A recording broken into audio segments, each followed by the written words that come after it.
The Aware Project's aim is to balance the public conversation about psychedelics, spread accurate information, and give a new face to psychedelia.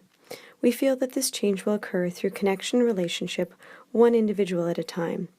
We are calling on everyone whose lives have been improved through the mindful use of psychedelics to educate themselves and become ambassadors for the psychedelic experience. Show those around you that people who use psychedelics mindfully cross all social, racial, economic, and political boundaries. Welcome. Thank you for coming to the Aware Project. For those of you that have never been here before, my name is Ashley. I'm the founder of the Aware Project, and we are the Southern California Psychedelic Society. We have events here in Los Angeles and in San Diego. And just to tell you a little bit about what we do here, we're here to foster education and awareness around psychedelics, from the science that's leading towards legalization, to shamanism, to microdosing, anything and everything in between. We've been running events here,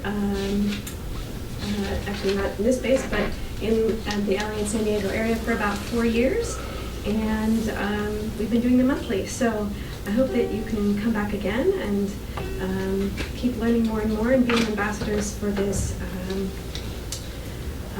renaissance that we're going through. It's a really exciting time. And a couple of, something that's been, I like to give a little bit, sort of an update on what's kind of going on in the community of activists that's been pushing this movement forward. And one of the things that's been coming up recently is an awareness around people and moving into this space and serving either ayahuasca or being an underground psychedelic therapist. There's a lot of people that are moving into this space because there's more and more people that are becoming interested in this, especially since Michael Pollan's book came out. I'm sure there's a couple of you in here that maybe found us through reading that and sparking your curiosity around these issues.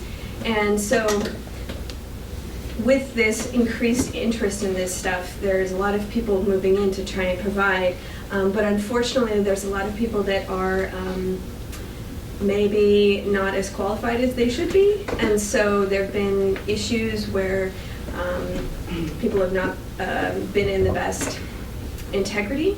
And so one of the things that we want to help people in the community is to make good decisions about when they are planning to work with somebody in the underground, what you should be thinking about and how you should be kind of protecting yourself and vetting the people that you may be working with. Because what can come up, especially if someone's really needing some sense of healing, that can often foster a sense of urgency or desperation, which maybe doesn't kind of limits your decision-making abilities, especially if you feel like, oh, I don't know anybody else, I got connected to this person and I can't find any other options, so I should work with this person, when maybe something in your gut is saying, like, something might be a little off here.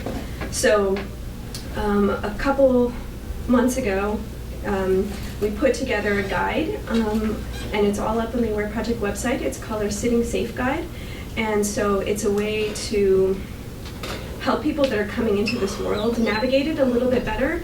The guide is written by several people, from therapists, shamans, scientists, just a lot of community organizers that have been doing this work for many, many years, and are sharing their wisdom to help people navigate this new space, because the West is very new to these substances, and we don't have the tool set to know how to navigate them. So some of the themes that we have in this guide are you, if you're planning to go and sit, what kind of questions you should be asking yourself before you might sit or do work, what questions you should be asking someone that you might decide to sit with, and what questions they should be asking you. Because if they're not asking you certain health information questions, or they're talking about their substance or their ceremony or their method is the panacea, those are red flags. And it's really important to be getting really tuned in to your intuition in moving through this work, and this is a path, and but we're all walking it together. So my hope is that this guide will be helpful for people that are moving through this space, and to come to these events to learn more about it. Our sister organization is called Inner Space Integration. I co-founded this a couple years ago, and we provide community and psychedelic community integration circles, and they happen all over the city and in San Diego as well. So if you want kind of a more intimate space to be able to get questions answered about microdosing, or like, I just had a big experience and I need some people that are like-minded that I can talk to, or like, I had a wonderful experience, but like, how do I integrate that into my life? They're smaller circles. You can ask questions, you can share things. They're all peer-led by facilitators, and we have a whole network of integration providers, from therapists to body workers to hypnotherapists, that have been working in working with these types of things in their own personal way, and are using the modalities that they're licensed in to be able to support people on their own path. So we obviously don't connect people to any underground work, but we want to make sure that people are getting the support that they need, and keeping everyone safe and educated, and minimize the challenging things as much as we can. So that's my soapbox. Thanks for listening. Oh wait, no, it's not. One of the things that has been coming up recently in the community is two groups have put out ethical codes of ethics documents as an effort to guide facilitators to be in their best integrity. One of them is MAPS, which is the Multidisciplinary Association for Psychedelic Studies, that's doing clinical research on MDMA-assisted psychotherapy for the treatment of PTSD. And they just put out a code of ethics document for anyone that's going to be doing psychedelic-assisted psychotherapy. It's an excellent, very thorough document.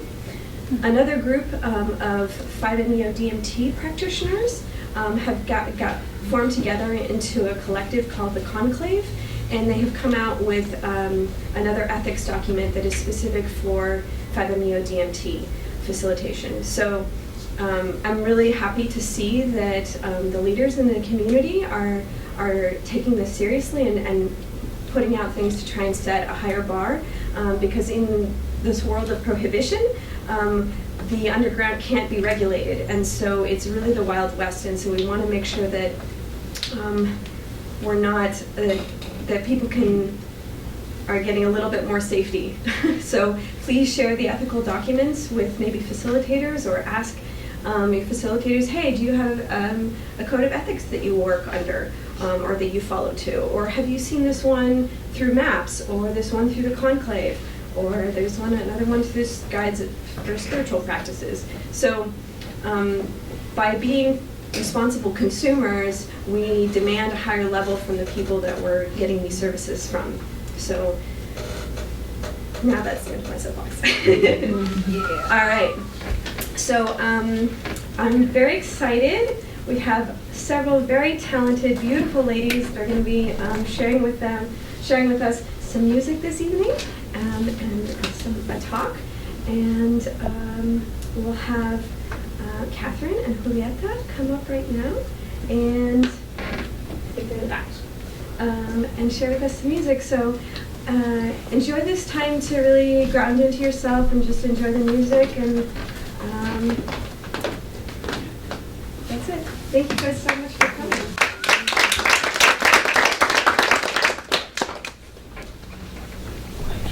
Thank you all so much for being here. It's an honor to be of service. My name is Catherine. My name is Julieta. And tonight we're going to sing you guys some sacred medicine songs. These are not so much for entertainment. They are healing songs that call in a specific healing energy. We will be singing some Icaros from South America, and Icaros call on specific plant energies to activate within ourselves. And we will be calling on Grandmother Ayahuasca today through these songs. And in the rhythm and the chanting, there is a healing technology. And just without any medicine, just hearing the songs are healing in and of themselves. They're very powerful healing tools. So before we begin, I'm just going to ask everyone to please have their phones on silent. We're just going to drop in. If you'd like to close your eyes for the duration of the songs, you're welcome to.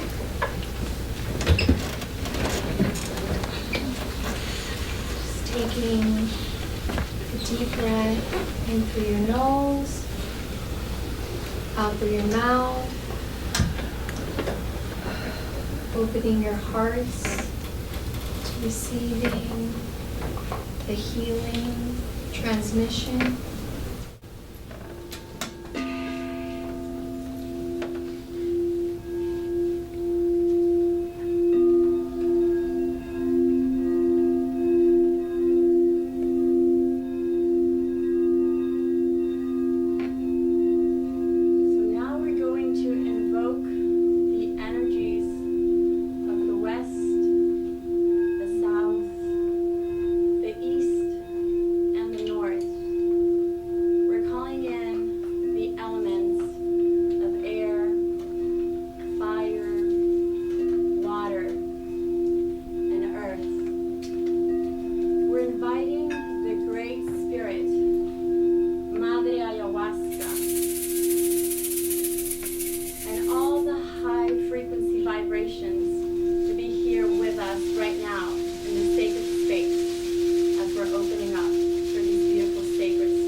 Sol central, oh grandioso sol central, ilumina, ilumina, ilumina, ilumina.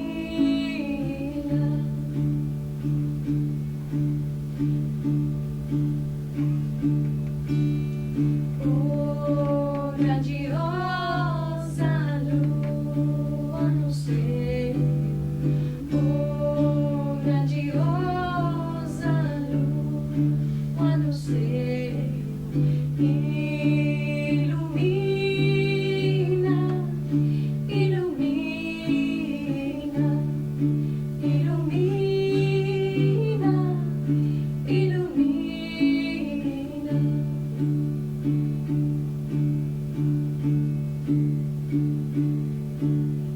Oh, grandiosa estrela no céu. Oh, grandiosa estrela no céu. Ilumina, ilumina, ilumina, ilumina.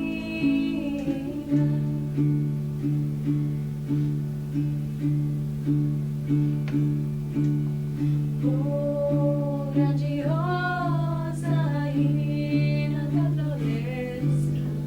Oh, grandiosa hina da floresta. Ilumina, ilumina, ilumina, ilumina.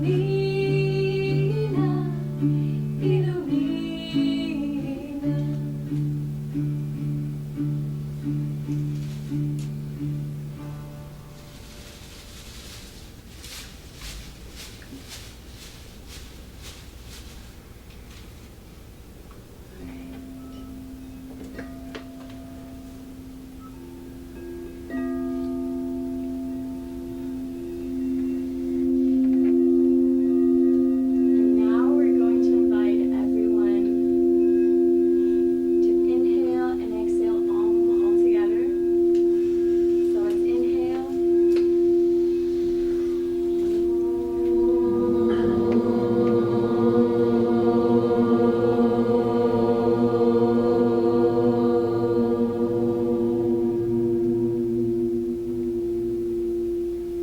so it is.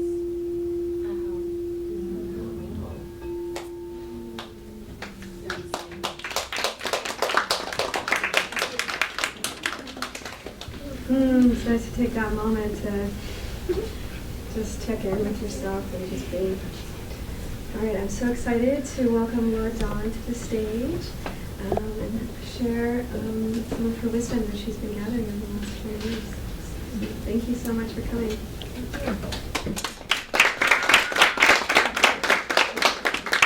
Yeah.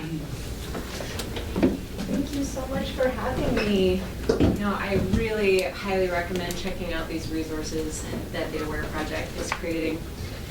I recently just launched my YouTube channel under Live Free Laura D. I have a video coming out this week that I shot before I went to Peru 5 weeks ago called Vet Your Shaman.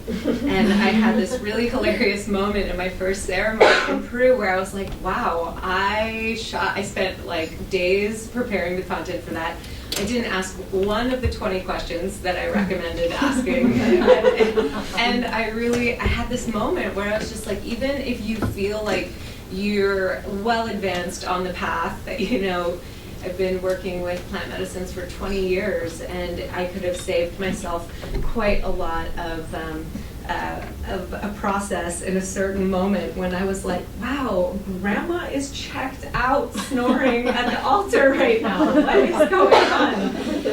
And I didn't know that they don't, they have silence in the Shipibo tradition often for the first hour. And I could have avoided a process, internal, process, and then process with someone else by just asking simple questions. So check out these resources. They're really helpful. And I am so grateful that we made it here. My husband and I just drove down from Oregon. We were just at Beloved Festival this past weekend. And on Saturday night, I had a friend say, oh, here, try some little microdose. It's really mild. Not mild. Not mild. It was one of those, and I was like, well, it's okay, because I'm speaking at the Psychedelic Society. And everyone's going to understand. And how amazing is it that we're in this time in our culture where we're actually able to speak openly about psychedelics? Like, fuck yeah. Thank you for creating this, this platform for us to be speaking, and the research that's coming out, and the culture is really shifting. And I'm just so grateful to be a part of this movement, and to be able to have my voice a part of this conversation, because it's a really important conversation to be having right now.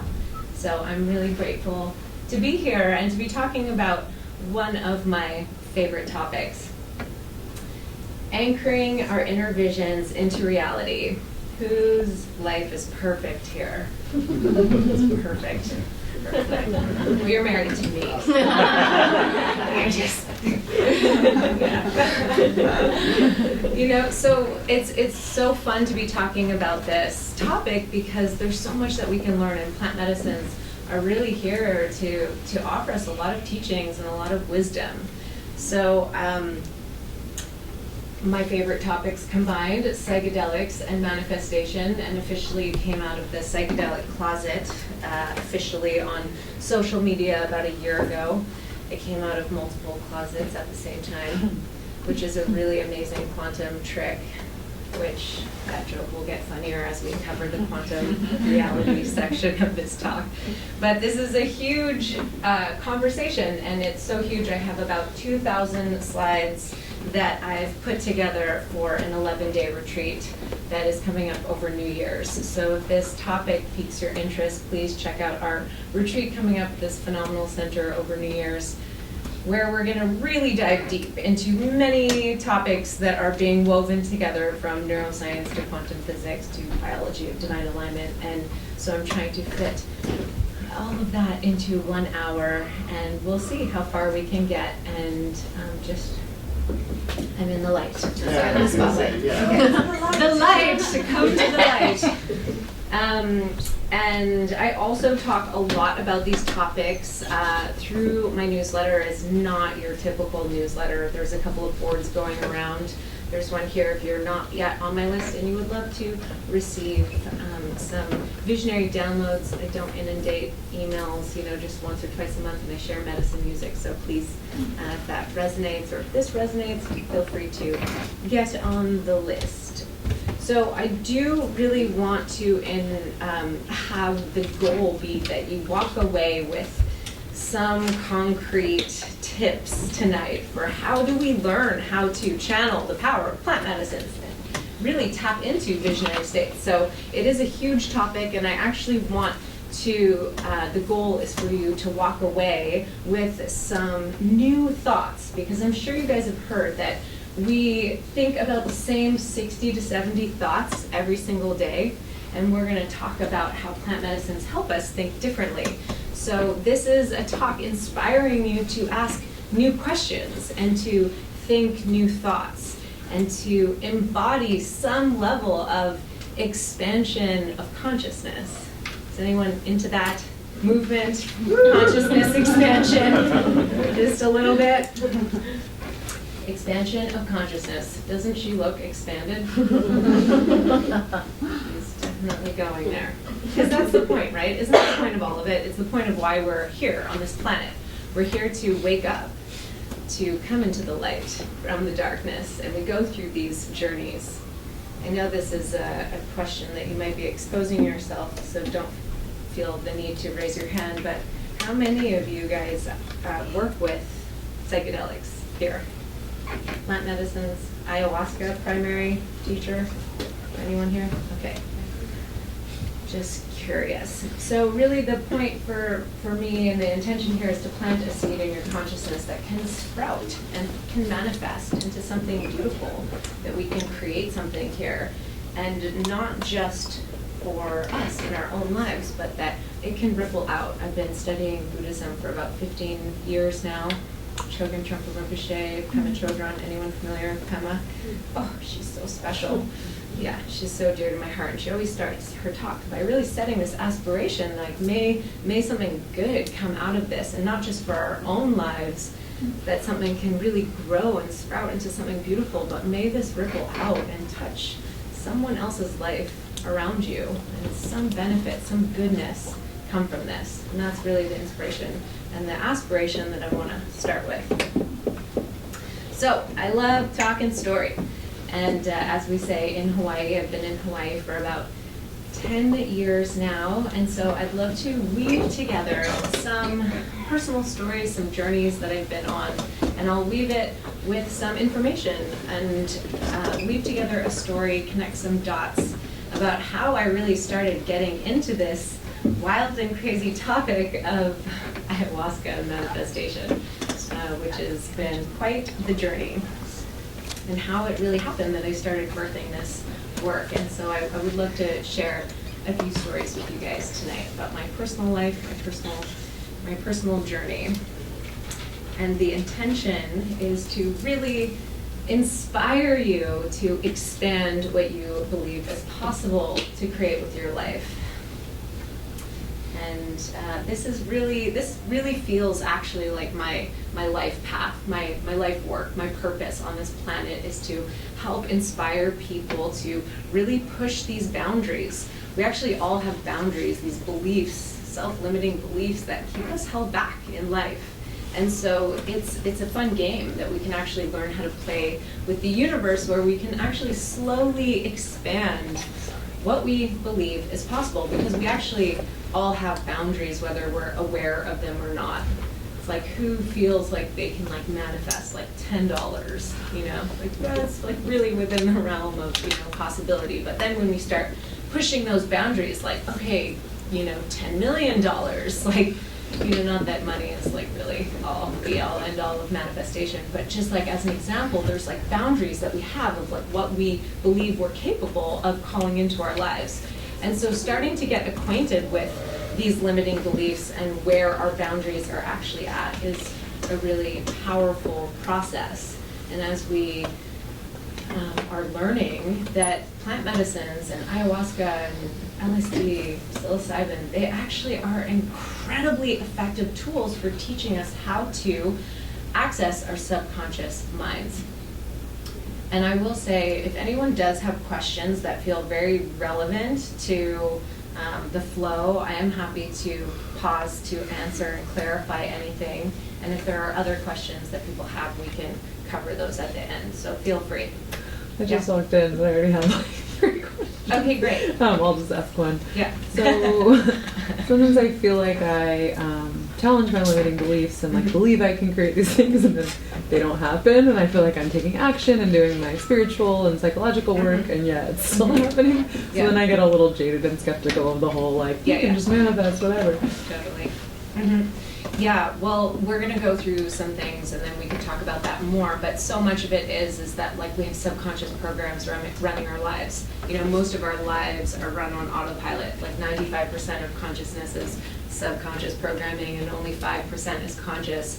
So by creating awareness around and starting to become more aware of what our beliefs are and more aware of our consciousness, which, you know, we have this like really nifty, handy capacity called metacognition. Our brain is really quite an incredible instrument. It's a tool, you know, consciousness is an incredible technology, really. And so through the process of metacognition and through different visionary practices, we can start to become more aware of the subconscious programming, and that's why it goes so hand in hand with working with plant medicines. But we'll talk more about that.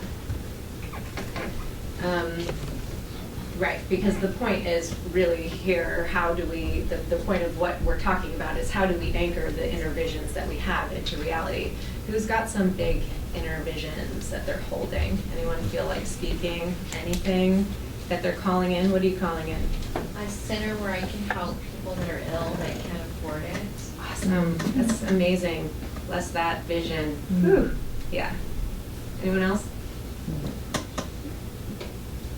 What are you calling in?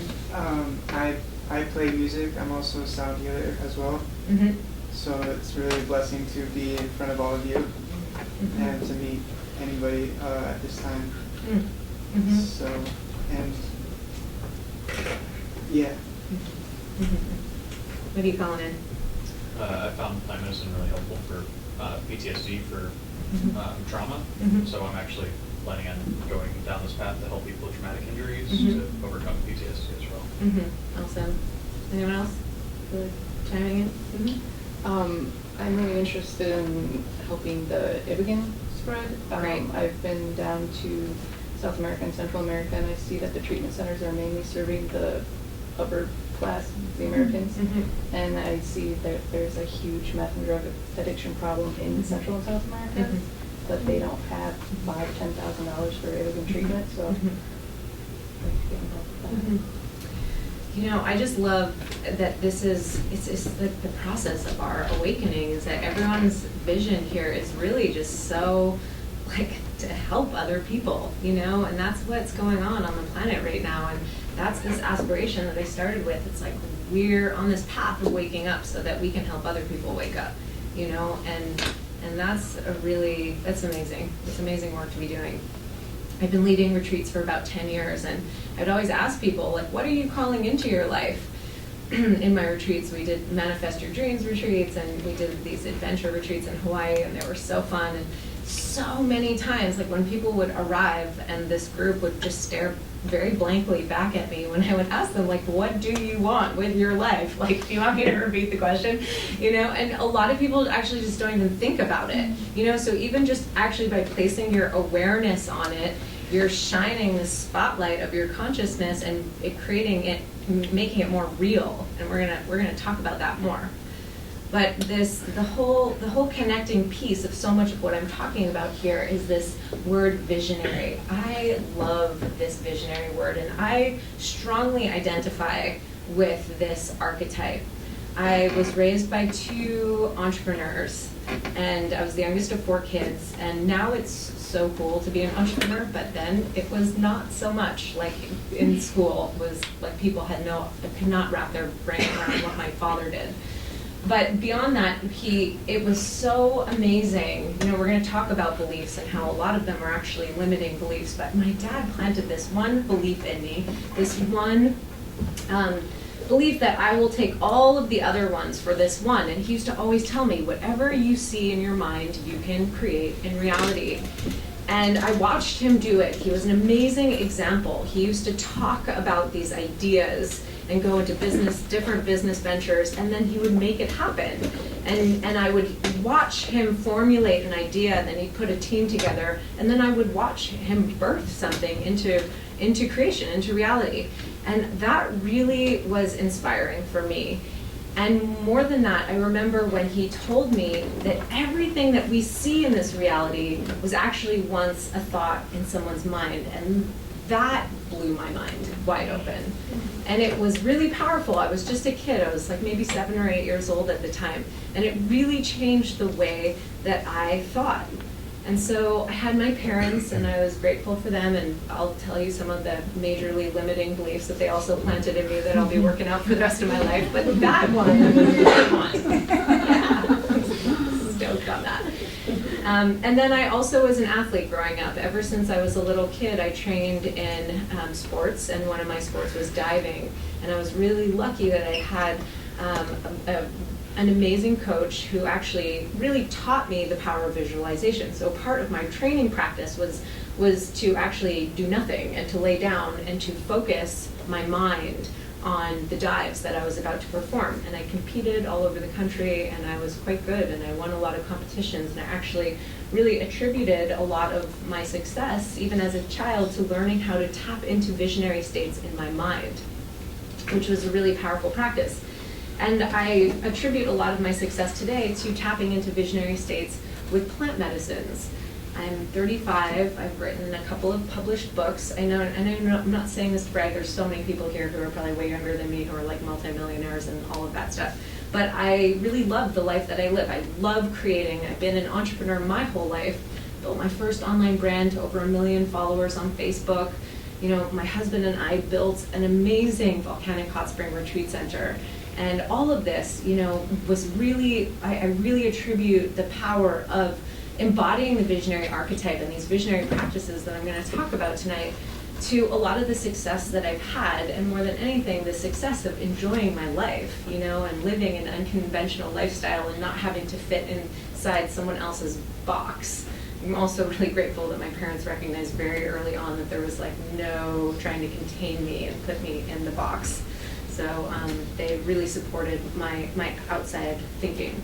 So I wanted to express to you what my upbringing was, because as we know, until we're about 7 years old, the brain operates within a certain brainwave state, alpha, theta. Is this familiar information to anyone? Anyone know about this? So until the time we're about 7, we're literally like a recording machine, and we're recording all of the information around us. So our lives are being shaped as children, and it's so ironic that, you know, we're like in a household 50 feet if you live in suburbia from like another household, or maybe 20 feet if you're in an apartment building, you know, and your whole universe is right next to like some other kid's universe that's totally different, you know, based on what your parents are teaching you as a child, that literally determines the rest of your life. And so in the retreats that I do, we do talk a lot about how we change our brainwave states through specific meditation, visionary meditation practices, and combining that with now the research. I was just at the World Ayahuasca Conference in Spain. Was anyone else there? Anyone? It was really an amazing conference, and the research that they're putting out is amazing. And they're starting to record brainwave states when people are journeying with psychedelics. And I won't get into all of it. This is one of like the many avenues that I could go down in this talk, wormhole, you know, way down for hours, days really. But they're starting to show that when you tap into working with plant medicines like ayahuasca, for example, you go into alpha and also into gamma brainwave states, which is the brainwave signature of unity consciousness. And so we know that, you know, Stan Grof's work, so many of these pioneers in the psychedelic movement, they talk so much about how these plant medicines have this way of allowing us to access our subconscious. So the whole point is actually working with information, with conceptual frameworks that allow us to understand what's going on with our brainwave states, with our subconscious mind, so that we can actually go and make use of these journeys. Anyone ever go on a psychedelic journey where you feel like you are like getting the shit kicked out of you, like tossed around? Just, if you haven't yet, just go sit with ayahuasca. And you'll know what I mean. But there's also this quality of being tossed around sometimes. And so part of this, a lot of what I'm talking about is a little bit more almost like advanced training, you know, where you can actually learn how to channel your intentions, channel this huge amount of energy that you're opening up your whole body, your consciousness, your psyche becomes wide open. There's a huge amount of energy, literal energy that you're opening up to universal consciousness, tapping into, you know, unified field. I've had this experience many times where I felt like I was actually being electrocuted because I didn't know how to channel that energy. I felt like that, and I actually, anyone been to the Big Island of Hawaii, Lower Puna? There are certain people there that seem kind of crazy. There's a lot of crazy there, but then there's people that you see 2 years later and you're like, actually, you're distinctly crazier than you were 2 years ago. And I think it's because there's so much energy there that if people don't know how to channel that, it's like being pummeled by a wave or catching the wave. So a lot of this of what I'm talking about, this training program that I'm referring to, is like learning how to channel the energy in our lives, working with plant medicines, so that we can actually catch the most epic wave of our lives rather than getting pummeled and drowning. This, you know, surfers here, I know surfers. It's intense, it's really intense. So humans have this unique ability to learn or acquire perceptions from other people, and we adopt these perceptions as truth, whether they are accurate reflections of reality or not. And what we'll come to realize is that so much of what was handed to us are actually just based on false concepts of reality, that science and ancient wisdom are at this amazing convergence point right now, where they're busting through and helping us to actually build new concepts for what is actually possible, hence the coming out of multiple closets at the same time. Joe, still not there. Okay. It's okay. We'll get there. We'll get there. So, as we'll explore most of the basic concepts we were taught about the way life works were fundamentally flawed, inaccurate, and outdated. And I used to use this example of, at one point everyone used to wake up and just assumed that the world was flat, no one talked about it. I'm talking about beliefs that we're not like talking about actively, but I can't use this example anymore because it's just like such a hot debate topic now that it's come full circle. The world is flat and now it's round, and now there's a lot of debate about it that people aren't quite sure whether it is or not. And it just depends on what reality you want to be living in. So these subconscious programs operate without the observation of our conscious mind. So we don't question them, and we're unaware that the subconscious mind is making most of our decisions for us and completely coloring our view of reality. So it's like we're wearing a pair of lenses, literally like glasses, and we can become aware that we can take them off, we can clean them, put them back on, or we can swap them out for another pair of glasses, and actually literally change our perception of reality to change our experience of it and to change our lives. So when I'm asking people like whose life here is perfect, by changing your perception of reality, you're on a path to changing your experience of it. And that's what most people are seeking, is a different experience of reality. If your life is not perfect, then you're seeking something different, right? Everyone got that? So, my Asana update just came in. Okay.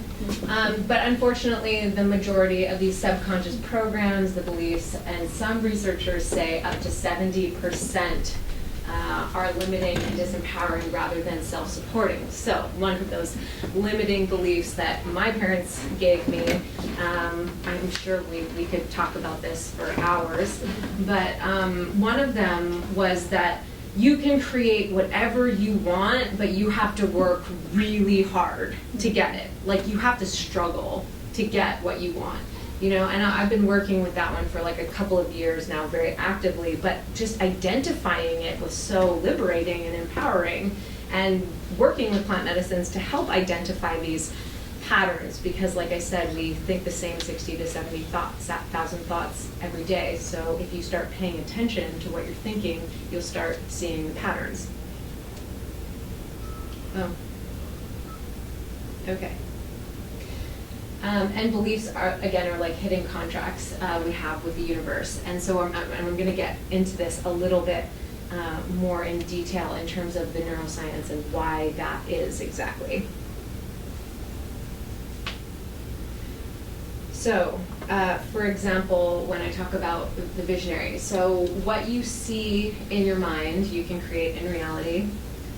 Oh, here we go, my thing. Okay, so I went from visionary, my parents, growing up, working, diving and having that experience. And then when I was 15, I discovered psychedelics. So that was the third part of my visionary experience, between my entrepreneur parents, my coaches training, and then discovering psilocybin. This is not actually a picture of psilocybin, but it was a really nice stock photo, so I thought I would use it and maybe add some blue or something. And so when I worked, I struggled with depression in my teenage years, and I really intuitively had such a strong sense that these psychedelics were helping me in a big way. Psilocybin, I had my first high dose experience when I was about 15, and I'll never forget that journey, that first journey that I had. Changed my life, changed the course of my life, and looked up at the universe, at the sky, and really had a perspective consciousness expansion happened in that moment, where you look up at the universe and you think, wow, my life might not be that, like, it's not that important, or it's not that serious as I make it out to be. And so new connections and new neural connections are being made in these journeys, as we'll talk more about. And as the research is showing, that they're becoming incredibly effective tools for PTSD, as you mentioned, and anxiety and addiction and depression, which they've helped me with all of these things. And then about 10 years ago, 10 years into working with psychedelics, I sat at Ayahuasca's altar and met my primary teacher. And so for the past 10 years, I've been working with Ayahuasca. And the first time I sat was on the Big Island of Hawaii, and that night, working with psilocybin, it's very colorful. We have these very colorful experiences. It's very visual, and I'm a very visual person with all of this background of being able to see images in my mind and create from that place. But working with ayahuasca, I learned, it's also called the visionary vine. And it was a major shift in terms of that night having this first vision. And when I landed on the Big Island of Hawaii, and Pele had been calling me for many, many years. And when I got on the Big Island, I just knew that that was going to be my home. And then 2 nights later, I was sitting in an ayahuasca circle, not planned at all. And that night, I had a vision that I was going to get married and buy land. And then that week, I met my husband, who was also wanting to move back to the Big Island at that time. And then some years had passed, and we ended up buying our first 10 acres of land less than a mile down the road from where that vision happened that night. And I remember calling my mom the next day after my first ceremony, and it was Mother's Day that day, and I was calling her, telling her, I found my home, this is where I'm gonna be. And she was like, honey, you're Canadian. Like, how are you, And I was like, it doesn't matter, it's just gonna happen. And then I met Noah that week, and it's been an incredible journey of working with the medicine since then. And like I said, it's referred to as the visionary vine, and it really has changed the course of my life. And one thing that's really amazing is that, we live in a polyphasic culture. Has anyone heard this term? I was just listening to Paul Austin's Third Wave podcast. He was interviewing the authors from Stealing Fire. Has anyone read that book? It's a great book. Jamie Wheel and Steve Collar. And that was the first time I heard that, so I did some research on it, and it was interesting to understand that we live in a monophasic culture, and shamanic cultures are polyphasic cultures, so they value the visions. Whereas like in our culture, which I feel like it's starting to change, and that's where this education piece is coming from, is that like in our culture, it's like a lot of people there still is a lot of stigma around tripping. Like, oh, well, you were just like hallucinating. But that grandmother that was snoring at the altar at my first ceremony in Peru, she's in dream world. That's their TV screen. That's a cultural acceptance of tapping into visionary states and alternate or altered states of consciousness, and there's value in that. And I know there's probably going to be people, I don't know how many people will be watching this on Facebook Live, and there'll probably be people that are not happy with me saying this, but ayahuasca's been like my best business coach ever. This is not very a traditional approach, I know, but it's true. She has also been my primary counsel in my life, my best spiritual coach, and everything that I've created, I've really cultivated this inner vision of what it is that I'm calling into my life. And she's been my ally in teaching me how to do that. So miracles happened, and when we bought our land, we didn't know that there was capacity for us to tap into a hot spring. And water started flowing at 111 degrees with over 400 minerals in it, and it drastically changed our lives from this vision that I had in that first ceremony. And this looks like a very nice photo, but let me tell you, the first year that we were on that land, it was rugged. It was really rugged, and it was hard. and we didn't have a lot of money at the time. We had a garage sale to put like our pennies together to get a down payment to go with the loan for the raw land.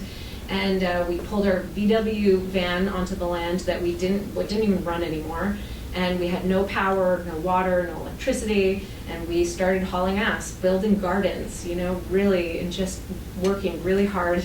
There's that belief, that red working belief. And Noah would like pour buckets of cold water on top of my head at the end of the night. And we were at this point where it was like sink or swim. We were really trying to get this vision off the ground, and every day that we were like bleeding, like Big Island is like rugged, you guys, not like tropical Hawaii, like fluffy. It's just this like jagged rock, you know.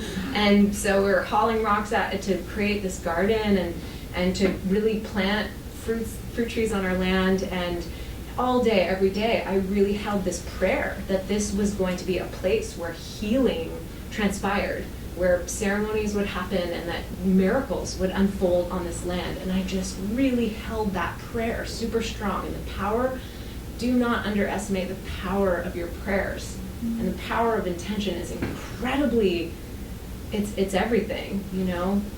And so we got to this point where it was a sink or swim moment. And we didn't have any machinery.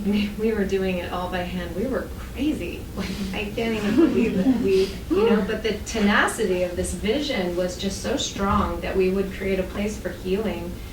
And we were catering a retreat on the mainland.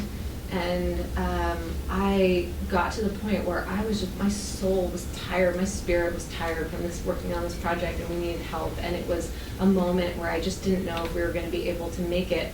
And, you know, I'm looking around and seeing just, there's like nothing on our land. And I have this like multi-million-dollar vision in my mind of like what I want to create, and we're not making any money.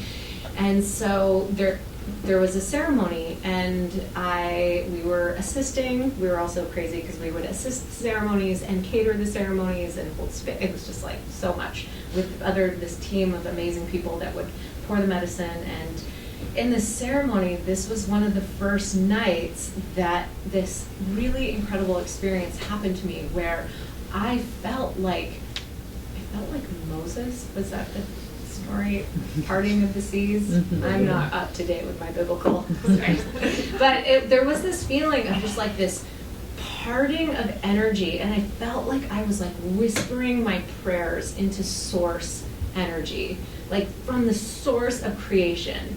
And I held this prayer that a miracle would happen, for some goodness to transpire, so that we could get this vision off the ground, God damn it.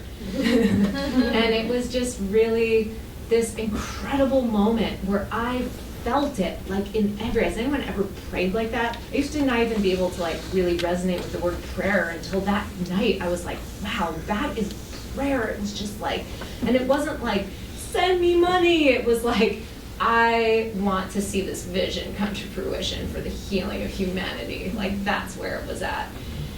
And then a few days later, we flew back to Hawaii, and I had a solo sit that a couple of days later, and it was a really powerful experience where working with the medicine, we experience energy dimensions. You know, we experience the true nature of reality, which is energy and frequency and vibration.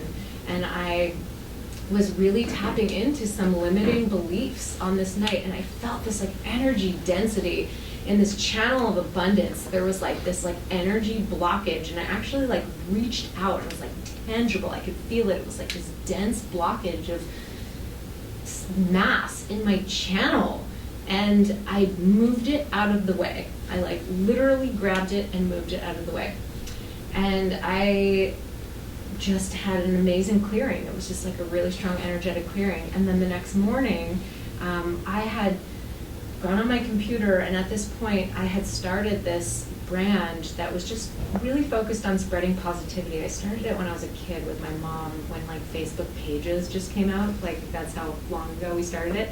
And it took off, and it like grew to over 1.5 million people on Facebook. And I literally never checked my messages anymore. And I went on my computer and I went on the Facebook page, and I literally just scrolled down and clicked on a message, and it was this woman saying, "We'd love to have a meeting with you, we'd love to buy your brand." And then by the end of the week, I'm not legally allowed to say how much I sold it for, but by the end of the week, literally within 10 days, we had 6 figures in my bank account, and I would call the automated bank service, and it would be like, "You have 100 in your account," and I'd just be like, "Listen to this again." Holy shit, you know? And it was crazy because at first, like, I was like, "Oh my God, no, if someone wants to buy my brand, like maybe they'll buy it for like $10,000, you know?" And it was just like, what? Like maybe it could happen. And it was just so clear that Spirit was like, that was a miracle. Like I prayed for a miracle and it happened. And then that really got me on this path of like, wait a second, like there is something to this. Like there really is something to this. And anyone have an experience like that, of like really feeling that kind of prayer manifest of just like, wow, Spirit orchestrated this, and it came in a way that I could never have mentally thought, ever. Not possible. Okay, so what does it mean to be a visionary? So let's define visionary before I keep talking about stories. But it's about a person who thinks about or plans the future with imagination or wisdom. So a person with original ideas about the future, or what it could be like. This is my definition. I know it's hefty. We'll get through it, I promise. But it's someone who's willing to take an inner quantum leap and cultivate and hold an inner vision. And really, the essence of this is that we're expanding what we believe is possible.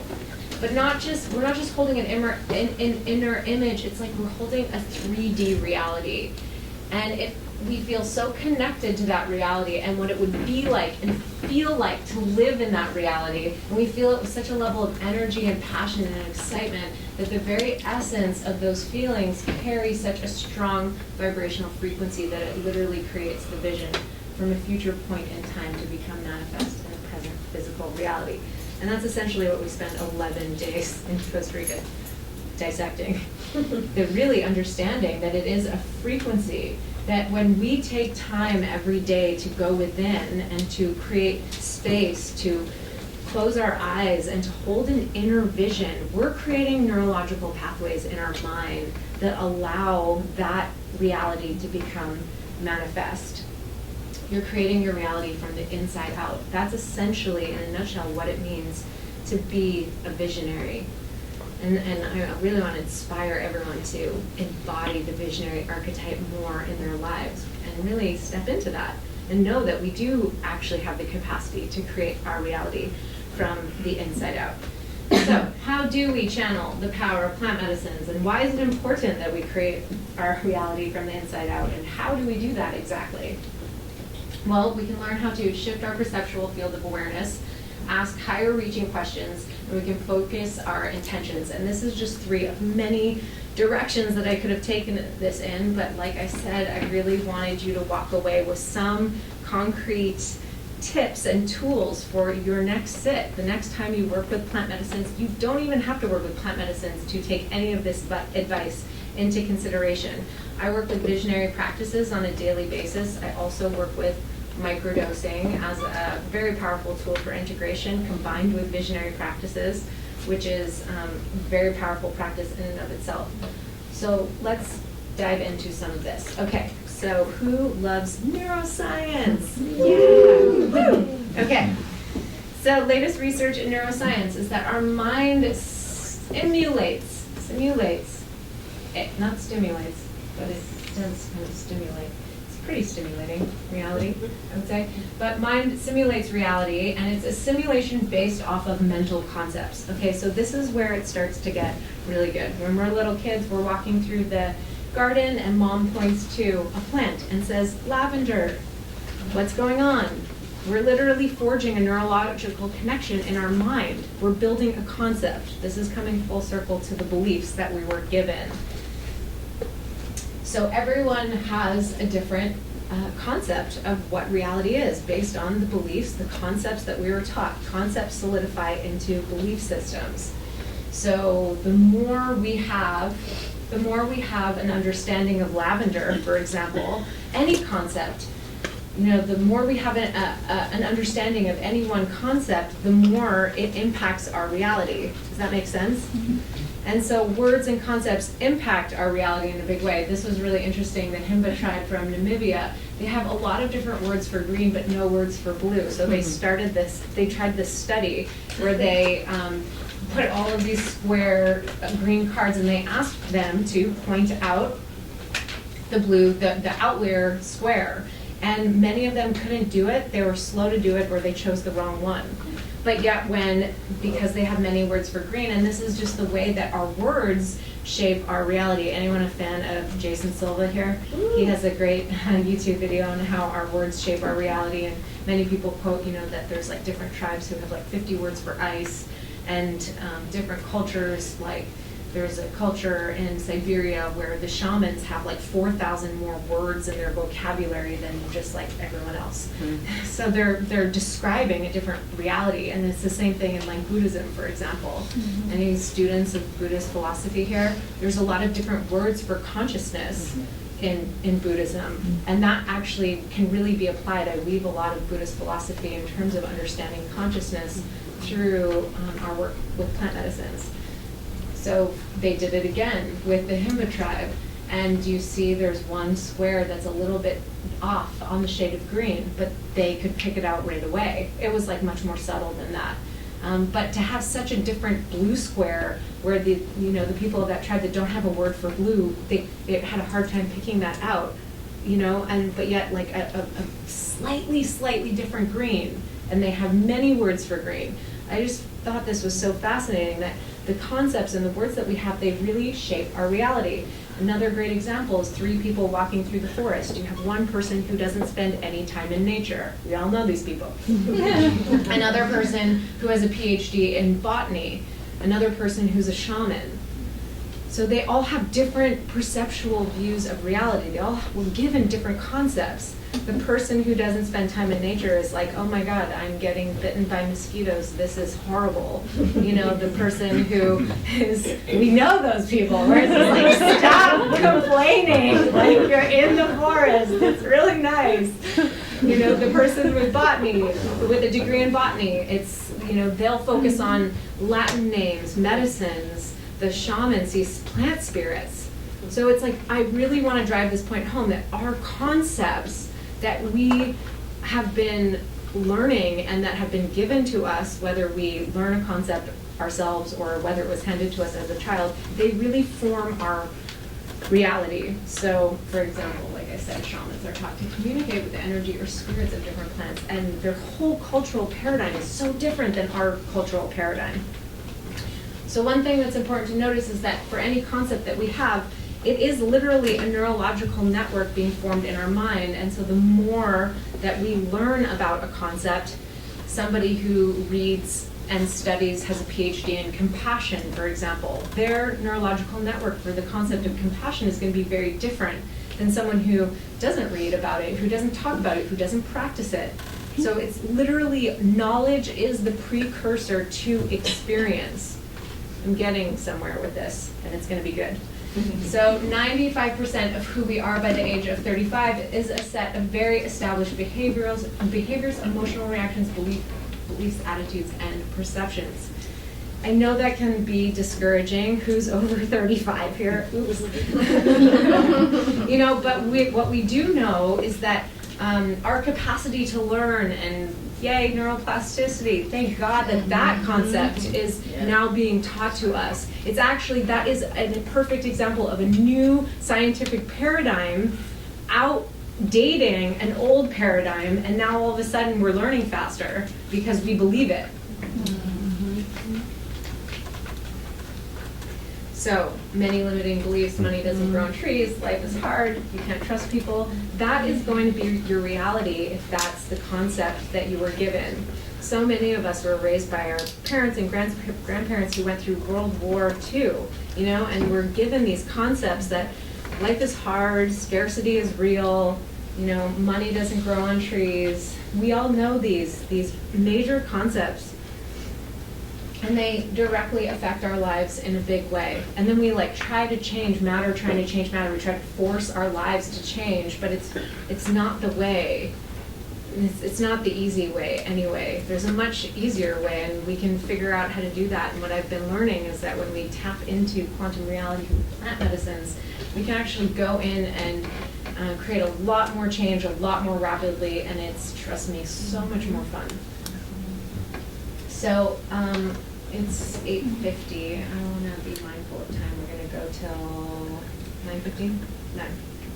Okay, so beliefs, we know, and I'll just point to a couple of these studies because I want to get into some other stuff, but patients that the beliefs patients held about God and the universe directly affected the progression of the AIDS virus. So we know, we've seen so many studies. There's great books out there that all point to hundreds of studies to show the way that our beliefs affect reality, literally the way that mind affects matter. So people who believe in a punishing God experience the progression of a virus 3 times faster than people who believed in a benevolent God. It's really, really amazing. Beliefs predict whether patients would live or die more strongly than factors such as depression. So it's really quite amazing. And then we all know about the placebo effect. And one landmark study was the knee surgery study. Is anyone familiar with that? Where half of the group, they cut the knee open for people who needed knee surgery and pretended to do surgery. They didn't do anything. They stitched them back up. And the people that received the placebo surgery did just as well as the people, their knee healed, and there was this was the surgeon. The surgeon had no benefit on these patients. The entire benefit of surgery for osteoarthritis of the knee was the placebo effect. And that really comes down to what we believe is possible. There's also another study on the milkshake study. So if women believed the milkshake that they were drinking was high fat versus low fat, their ghrelin, their hunger hormones changed in their body based on the belief of what they were consuming. So it's literally mind over matter. And when we start to realize that it's not just our matter, that there's other studies showing that when we separate people with end-stage AIDS, that there was healers that were performing healing at a distance. And the people who were receiving the healing, it was a 6-month trial, and the people who received the healing, they got better. 40% of the control population died during that time, yet all 10 in the healing group were not only still alive, but had become healthier based on their own reports and medical evaluations. So there's studies that are showing, yes, mind over matter of our own body, but what about mind over matter over our consciousness over other bodies? And then wait a second, if we're affecting other bodies, and everything is energy, what else can we influence and impact? And they're showing this now with random number generators. There are so many studies to show that human consciousness can affect how fast gerbils run on wheels, the direction of schools of fish. It's becoming very extensive body of information and how we affect machines. And I can attest to this. My father was the perfect example. He would get so frustrated with his computer, and I would just be like, you're doing that to your computer. And we know these people too. They just, it just doesn't work for them. And so what we collectively believe is possible is drastically expanding. People are doing crazier shit than ever before. Little kids are doing things now, 5-year-olds are doing things that we never thought humanly possible, that no human had ever done until 2014, and now the average 5-year-old does on a daily basis. That's the power of belief because we're witnessing it. It's the example of the 4-minute mile. No one could do the 4-minute mile until someone did it. And then it was ain't no thing, chicken wing. Everyone's doing it now. You gotta do the 3, I don't know, what's the record? Anyone? No? No. I don't know either. It's okay. I probably should, but. So if your belief is that you can create and accomplish whatever you set out to do, that will also become your habitual way of viewing and therefore experiencing reality. Why is this? Anyone familiar with the reticular activating system? It's a bundle of nerves at the brainstem that acts like a filtering system. Okay, so has anyone had that experience where you've never seen a car before or heard a concept or a word, someone points it out to you and then like immediately you hear it again? That's your RAS. All of a sudden it becomes in your field of awareness. So your RAS, it filters out unnecessary information so the important information gets through, and this works with the default mode network, which is like the orchestrator of information. Anyone read Michael Pollan's book? Or becoming familiar with the DNN, which is pretty new and on the neuroscience scene these days. So the RAS, it filters the world through your beliefs and it constantly seeks to validate them. So this is really interesting. So we can literally just start changing our reality by starting to adopt new concepts just by learning them. You want to know something really cool? Focus on one topic. For 1 hour, you double the neurological connections in your mind for that concept. That is a way to change your reality. You start reading books on compassion, your neurological network for compassion is going to expand. It's going to be different. It's going to be more dense. There's going to be more connections. That is what I said in the beginning. Your mind simulates your reality. So it's like these connections in your mind. Oh, I didn't put a slide with this image, but they just found that the brain has 11 dimensions. Check it out, it's called the Blue Brain Project. They just found out 11 dimensions in the brain. So it's like, imagine all of these connections are literally like a very advanced architectural blueprint that projects out to create your reality. And the RAS is part of that, because whatever concept you have in your mind, that's what you're gonna pick out. And so we're exposed to about 4 billion bits of data in any given moment, but we're only able to process, some say 4 to 6, some say 2,000 bits of information. It's a wide range, I know, but relatively speaking, it's only 0.0001% of all of the information that's coming at us. So what we choose to focus on really does come down to the concepts we have in our mind. So our mind is like, it's like a reduction valve, Aldous Huxley. So information that comes in, it fits into our conceptual box. And so when Huxley speaks of the mind's reducing valve, the faculty that eliminates as much of the world from our conscious awareness as it lets in, he's talking about the ego, and that stingy, vigilant guard admits only the narrowest bandwidth of reality, a trickle of the kind of consciousness which will help us to stay alive. And psychedelics and plant medicines, what do? Open the valve, right?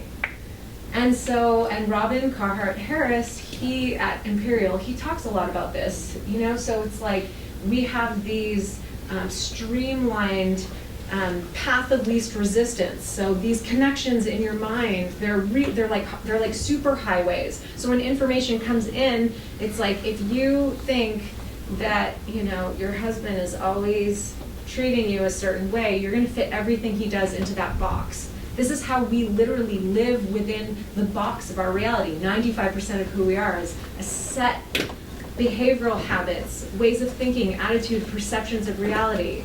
Does that make sense? So working with building concepts is a way that we can, and with working with plant medicines, literally create a new reality. And that's a big part of actually manifestation. So past experiences, so one thing that's interesting is that all of these neurological networks in our mind, they're really they're like an archive of the past, really, okay? They're like an archive of the past, essentially. So all of these things that have happened, they've created these concepts, these neurological networks in our mind based on past experience, so it keeps creating more of the same. That's why it's so hard to change habits. That's why it's so hard to change. Why is it so hard to change? Because of mental rigidity. We're stuck in living in the past, but being a visionary, let me go through this, is taking a quantum leap in what we believe is possible. Does that make sense? Like literally a quantum leap in a neurological connection in your mind. It's like a pruning apart of one thought and like a new connection of another thought. It's like a quantum leap even on a neurological level. And it's creating a blueprint of the future. So I always use my words wisely, and I repeat a lot of the same lines, and I also sing and play music that come through in ceremony, and music is such a powerful way to rewire beliefs because it goes into our consciousness differently. So the power to create starts in your mind, and I say that all the time. And these are affirmations that we can be repeating to ourselves. We have the power to create our reality. It starts with what information we're focusing on. Remember in Michael Pollan's book, he talks about quantum, about lantern consciousness versus spotlight consciousness. So psychedelics help us bring in lantern consciousness so we can focus on more information. Yeah, I have 10 minutes. We're not getting through all of these slides, you guys, and it's going to be okay. So focus. You can double your neurological connections. I already mentioned this. So change the way you look at things, and the things you look at will change, as Wayne Dyer said. Okay. This was a story about the Moken tribe, and that's why these concepts are so different, are so important, because they determine our reality. There's the Moken tribe off the coast of Thailand, and when the tsunami hit, because they were living in a way that was so connected to nature, they were able to perceive reality differently. And so they were able to tune into the changes in the water and the wind. They brought the whole tribe uphill, literally, and thousands of people died, and their whole tribe survived because of the way that they're perceiving reality. And we know that shit is getting real on the planet right now, so this is like very advanced Jedi training for us to be able to literally tune into an alternate dimension of reality so that we're not getting pummeled by the wave, but we're catching the most epic ride of our lives. It is the difference between how we pay attention. Does that make sense? Mm-hmm. I love this quote. The universal challenge is to transform peak experiences into plateau experiences, epiphanies into personality, and altered states into altered traits. And that's part of what this is, really, that I'm talking about here. This is why we're doing this work. This training program that I keep talking about is really offering a conceptual framework that allows you to build these concepts in your mind so that you can create a new reality for yourself. And like I said, it's like advanced Jedi training for the 21st century for this tribe I call Warriors of Light. We're all Warriors of Light here. We're all wanting to wake up so that we can help other people wake up on the planet. So this is the formula, really. It's building conceptual frameworks where we're understanding neuroscience, we're understanding quantum reality, we're understanding really how to get into what I call a very coherent state, biology of divine alignment, so that our prayers, our intentions, are amplified in a way and that have put a lot of wind in the sail, so to speak, so that they can get really far-reaching consequences in our lives. And I combine it with daily visionary practices and, of course, with the wisdom and natural capacity of plant medicines.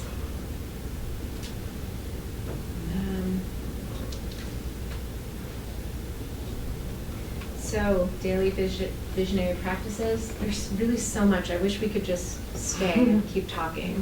And like I said, I do share a lot in my newsletter. I've been told by a lot of people that they only read my newsletter and Aubrey Marcus's newsletter. So I was like, yes, this is good news. And I share a lot of content and a lot of information. But my daily visionary practices are, they're really, it's really all about taking the time to go within and to create and cultivate a vision of what we want to be living with our lives. And we're connecting to a feeling state. So when we close our eyes and cultivate a vision, let's just take a moment right now. Everybody close your eyes. And we're going to ask some higher reaching questions. So when we ask these higher reaching questions, this is our reticular activating system at work. So the moment you start asking higher reaching questions, what am I calling into my life? What do I want to create with my life? What is possible? your prefrontal cortex starts going to work to answer that for you on a subconscious level, whether you're aware of it or not. So let's take a moment to really connect to an inner vision. Holding a vision in your mind's eye of what you're calling in. It could be really picturing where you're waking up, what you're seeing when you wake up in the morning, who you're seeing next to you. Maybe you're cultivating a vision of producing something, publishing a book where you can actually be holding that book in your hand. So this is not like a flat 3D image. This is like you embodying the feeling state and the vision in your mind on like a full sensory 3D level. It's like being in a very advanced virtual reality. What are you seeing?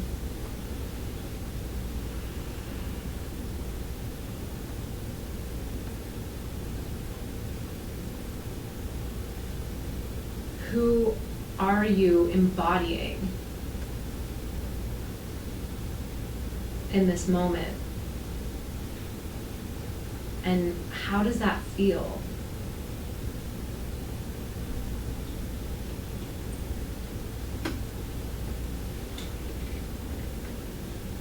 Are you sitting in a new office?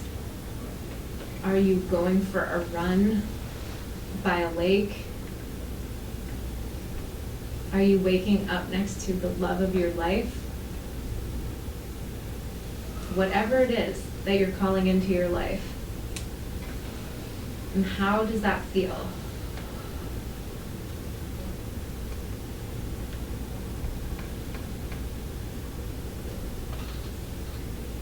And so you know the mind does not know the difference between holding an inner vision in your mind and outer reality. So you are creating neurological connections in your mind that then allow your mind to seek that out in this reality that we're living in.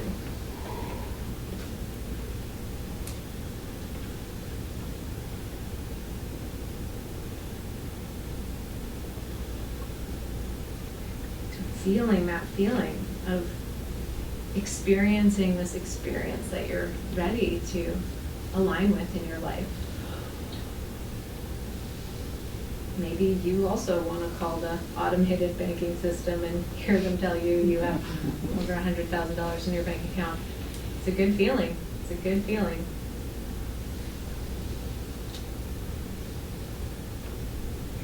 And really embodying the sense of gratitude for that reality aligning.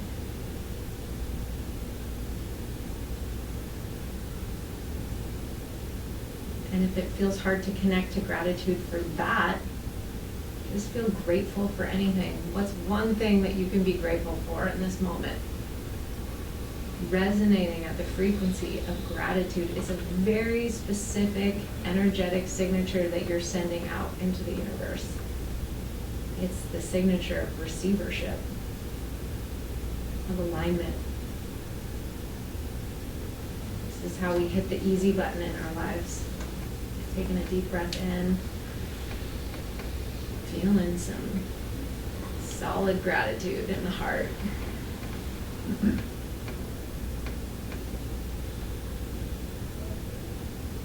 And these are really simple practices, and they only take 10, 15 minutes a day, that you're literally creating a roadmap to your future.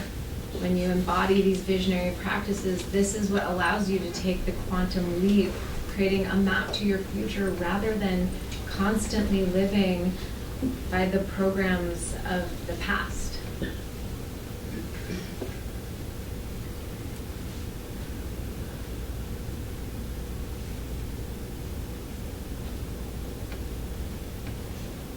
Right, so we're basically, what we're doing is just installing a new neurological program so that we can perceive reality differently and experience it differently. I'm gonna have to give up part 2 for this talk. We should talk, actually. There's just so much to share, really, but basically you're priming yourself for a new experience, and plant medicines help us do that. Plant medicines, we know they help support neuroplasticity. They help us take these quantum leaps in our mind, those aha moments, you know? What does quanta mean to you? Quantum? Quanta, the plural, Quanta. Quantizing state. Mm-hmm. What does it mean to you? Yeah, I think for me, I mean, quanta doesn't mean so much to me, but quantum is an energetic quality of expansiveness.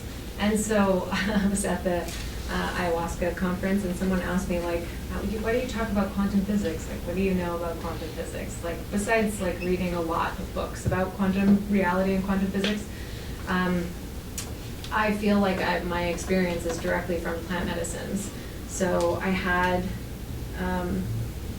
let me just end with that. Just because you can't see something doesn't mean it doesn't exist yet. So that's pretty much like the epitome of that. So I had a really profound experience working with a batch of medicine for about 6 weeks. About a year and a half ago, maybe almost 2 years ago, and it was like a huge portal that opened up where it was really life-changing. And I have to be careful of what I say about when and where and who and all of that because of the legalities, but it was 6 weeks that changed my life, and I went really deep with medicine, and I actually had this very unique experience of having a big access to just chacruna leaf, which was like having DMT on tap, basically. And it blew my mind wide open, and I tapped into quantum reality in that period of time. And all of these experiences started coming through where I started learning about pineal gland activation. I saw magenta, violet, the whole 6 weeks I was seeing magenta. That was my visual field. And it was a huge amount of download that came through where I was tapping into these dimensions, other dimensions of reality that I understood conceptually that they existed, but I just wasn't paying attention to them. And that's really the whole full circle with this, is that there are other dimensions that exist that I just wasn't knowing how to shift my perceptual field of awareness to perceive them. And it was like this door opened for just a moment. It was like this one of those like 4 billion bits of information. Of the 4 billion bits of information, it was like this one dot on the canvas opened for a moment, and I went through it. And it changed the way that I experience reality. And then because the medicine and like urged me to start asking, like, okay, well, what is quantum reality? All of a sudden, all this information started coming my way, and I started reading books about, you know, quantum. Quantization states of energy band gaps. So it means quite literally discrete elements.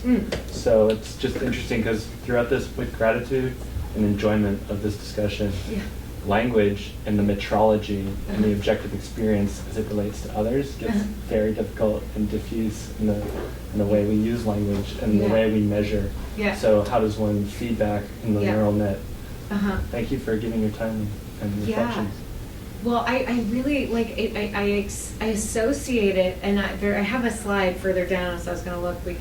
But it's like where I have words that describe what my experience of actually experiencing quantum reality is, and it's this field of just so much expansiveness. And there's actually a word in Buddhist philosophy called rigpa, and there's Sems is like the opposite of rigpa, and it's a word that describes a state of fully expanded consciousness. It really is the journey that we're all taking in this life, going from, you know, Sems state of mind to rigpa, which is going from a narrow, rigid way of thinking, which is in the box. That's how our neurology is double-edged sword. You know, it's so beneficial for us to have these connections that allow us to not have to figure out how to like cut a tomato every day, you know, but then it actually keeps us limited. But there's this state of mind, and Buddhism talks about it, this rigpa, which is just this open state of mind. And so words have been allowing me to shape my experience, and I also, it's like you also have to kind of be a little bit careful with it, you know? And I'm The really- botanist has to publish papers when she lives in the forest. Yeah. And I don't feel so bad sometimes about, I'm like, I don't understand anything about quantum reality, and then I just read this book, What is Real, and apparently none of the quantum What do we know? physicists understood What do we quantum know? reality either, so I was like, woo, thank God. Connotation, Right. denotation. Yeah, so it's just, for me, this field of really just such expansiveness, and in that 6-week period, that's where I understood vibration and frequency and energy, and I had some really distinct, and learned actually quantum jumping, like going through different dimensions and going to different portals. The And- force discrete. yeah, and I go and I have this conversation with my friend in Peru where I was like, yeah, like I'm just quantum jumping in like different dimensions of time, and because time is just a concept, that actually Noah held space for me for this really profound experience with where I went in and had this like profound healing as a child, witnessing this shaming that I witnessed with my mother, and I understood in that healing that it's time throughout all directions and all times, and that we can actually have healings that radiate out throughout all space and time, and it literally changed my physiology. Have you guys ever had experiences with the medicine where you look like a different person? Like every sit during that time, that period, the next day I would like literally look different, and I feel like it's because, you know, there's changes, this healing that we go in, like I'm healing something from being 6 years old. It actually trajectory healed the whole lineage and my whole life up until that moment. So that to me is like understanding quantum reality is like moving beyond space and time. But yes, like Appreciate it. quanta, particles, all of that technical we could get into. Yeah, and so shared, the language we share, the language we defer. much. How many times during that 6 weeks did you go to ceremony? Like, was it every other day? Yeah, it was morning? quite frequently. Yeah, and then it was a very concentrated time, you know. Yeah. But it was really quite a bit. And did you do Aya, or you said you did DM? Yeah, well, there's two plants in the ayahuasca brew. You have the vine, which is the MAOI, and then the leaf, the citronal leaf, which is the DMT component. And so, you know, I am like the textbook definition of a psychonaut. So I like, you know, having an altar with mixes and different things, and I'm experimenting, you know, mostly ever since I was young, just wanting to explore the unknown dimensions and the unknown realms. And there was something very, very intuitive about, very clear message about that period of time that was a distinct portal opening up through space-time reality for me to experience those particular downloads. And that's the whole training program that I've written came out of that time. Do you, when you're in your everyday life, are you able to kind of go into different realities? Are you aware of them, like, or do you have to sit with it? Does that make sense? Well, subtleties. It's like so much of it is just subtlety, like perception of like reading energy and feeling subtleties. And I just went to Peru and did a really intense dieta where it was like, you know, no electronics, there was no cell phone, no internet, no looking at your phone, no reading, no writing on the computer, no listening to music, no toothpaste, no shampoo, no conditioner. It was 3 weeks. And, you know, like no body products, like nothing, you know, no input, basically. Output, you know, but and in that time, and also the food-wise, it was like no salt, no oil, no fat. Anyone done a dieta here? It was a very amazing experience, totally advanced training, like serious, challenging, and phenomenally amazing. And that also reinforced that there's other dimensions of reality that, and this is what the medicine shows me so much, is that there are other dimensions, but we're just not paying attention to them because we're focused our whole life on this noise and distraction. And I didn't get to this whole part of quantum reality, but that's what they're discovering, is that actually when it comes to atoms, the basic building blocks of what our reality is created from. Mostly it's all empty space. It's energy. It's 99.99999% empty space. But we focus, our perceptual field of awareness is focused on the 0.00001% matter. And like, get this statistic. From the beginning of time until 2003, the amount of data that was produced, like information that was produced and put out into the field, like bits of information, bits of data, is now produced and put out into the field every 2 days, every 48 hours. And so we're navigating that, you know, like, and no shit, people are overwhelmed. Hello, you know, like, no wonder. And that's the dimension of reality that we're attuning to, and we're given these huge conceptual frameworks about success and how we should be living, and you have to go to university, and this is how it, you know, it needs to look in this way, you know? And so having these other experiences where it's just, you are attuning to a different dimension of reality. And a good example I can give you is like the magic eye paintings. Does anyone remember those stereographed magic eye paintings? Yeah. It's like, I remember the first time, I had some guy standing next to me, and he's like, can't you see that thing jumping out? And I was like, I can't see it. Like, I don't see it. He's like, soften your focus. And that's a big part of what I'm teaching too, is like specific ways of focusing. I've created this like formula for tapping into quantum reality by the way that we actually focus our awareness, by focusing on space, not on the 0.0001% of matter. Okay, 2 minutes. There's so much to talk about. And so how can we actually focus our awareness on space? There's this guy, Les Fenney. Anyone familiar with open focus awareness? Amazing, amazing. Lots of people are talking about it in different ways, but he talks about this way that we pay attention and changes our brainwave states. So, but the first time with the magic eye painting, I remember when it did click, because it was like, focus your awareness this way, and he was telling me like, I can see it, and so I'm like, okay, well, he can see it, like, that's possible.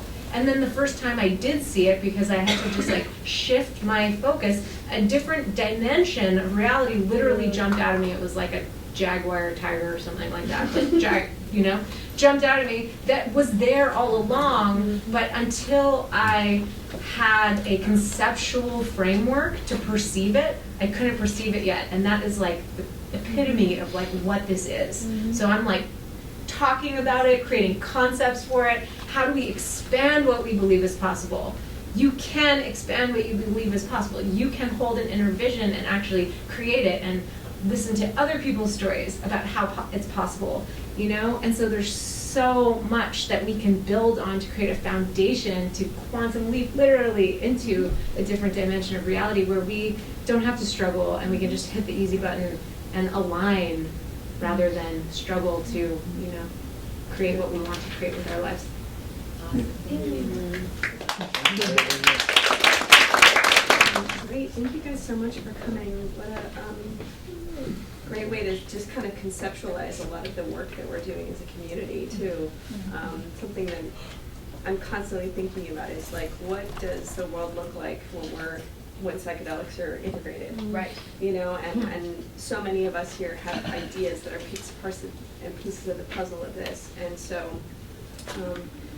please share your ideas, because you know we're building this now, and if you can't, you know, having the idea in our head gives us direction. Yeah, it's a good thing to be keeping in our awareness all the time.